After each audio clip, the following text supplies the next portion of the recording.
I give you permission to ask for help, even if you're not in a crisis. What we tend to do is compare our situation with other people's situation, and it's never as bad for us as it feels like it is for them. They have more kids, they have less time, they have less money. We think about like people who are starving all over the world. It's so easy to say someone else has it harder than you.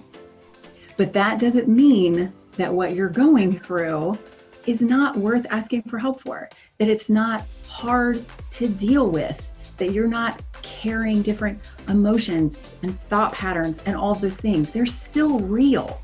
They still count. There is not like a spectrum of suffering.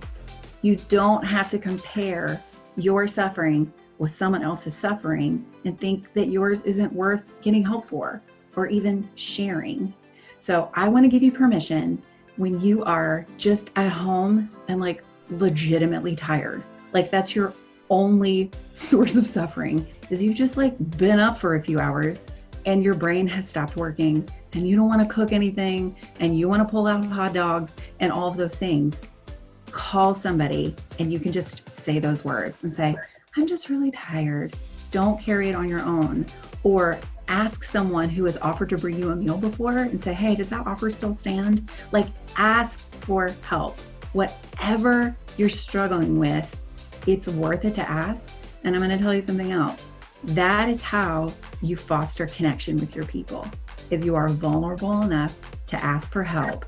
And then that gives them permission to do the same to you. And then you get this like whole feedback loop that's awesome and amazing and might feel sort of weird and dumb sometimes, but vulnerability feels weird and dumb, but it's always worth it. So I give you permission to ask for help.